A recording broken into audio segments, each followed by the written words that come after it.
Olá, conquistadores! Finalmente a Terra Prometida havia sido conquistada, mas antes que ela fosse repartida entre as tribos do povo de Israel, nós vamos ver toda a extensão da conquista resumida neste capítulo.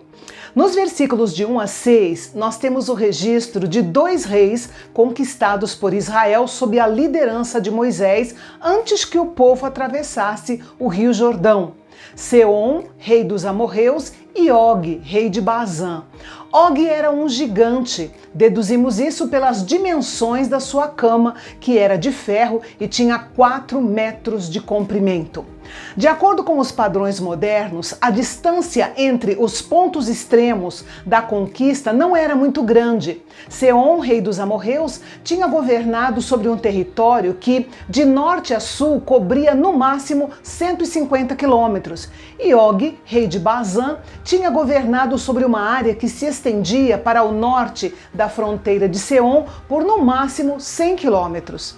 As tribos de Ruben, Gade e a meia tribo de Manassés pediram a Moisés que permitisse que eles tomassem posse daquelas terras, porque eram terras próprias para a criação dos seus rebanhos, que era muito numeroso. Bazã era uma cidade famosa por suas pastagens, suas águas e pela abundância de carvalhos que havia naquela região. Moisés então permitiu que eles se estabelecessem ali, desde que prometessem que atravessariam o Rio Jordão com todo o povo e os ajudaria a conquistar a terra de Canaã. Eles concordaram prontamente e assim a região conhecida como Transjordânia se tornou possessão oficial das tribos de Ruben, Gade e da meia tribo de Manassés. Essa região era bem menor do que o estado de São Paulo, só para você ter uma ideia da extensão, e era governada por 2 reis. Uma informação importante neste ponto é que as cidades conquistadas por Israel na região de Canaã eram politicamente independentes umas das outras e cada uma tinha um rei.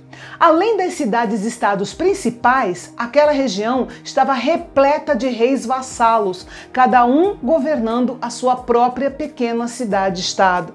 Como nós vimos nos capítulos anteriores, eles faziam alianças entre eles para tentar deter o avanço das tropas conquistadoras de Israel. E o que ficou claro aqui é que a falta de unidade dos habitantes primitivos de Canaã foi um fator que facilitou bastante o avanço e as conquistas do povo de Israel. Dos versículos 7 a 24, nós temos um relato específico dos 31 reis derrotados sob a liderança de Josué, começando com o rei de Jericó, depois da travessia do Rio Jordão, já dentro do território da Terra Prometida. É uma longa lista, até entediante de ler, mas considerando o contexto de toda a história do povo de Israel, considerando o significado de estar ali dentro da terra pela qual eles esperaram décadas para possuir, e saber que agora cada tribo teria o seu espaço de terra sem precisar ser escravo de ninguém, coloque-se no lugar deles. Deixar cada detalhe registrado era extremamente importante, tanto para eles quanto para as gerações futuras. Além do mais, essas descrições detalhadas eram importantes porque deixavam claro que tudo o que havia acontecido tinha sido em tempo real e no espaço real. Não eram contos de fadas que começam com "era uma vez". Era uma história com lugares, pessoas e reis específicos. Os seus nomes estavam registrados ali, um por um. Às vezes, no decorrer da experiência humana, é bom sentar e refletir sobre o que foi conquistado pela graça de Deus. E a 12ª conquista no livro de Josué é criar o hábito de registrar as bênçãos e as vitórias que o Senhor lhe deu. A minha sugestão é que você mantenha um diário de vitórias diárias. Você verá o quanto Deus fez, faz e fará por você.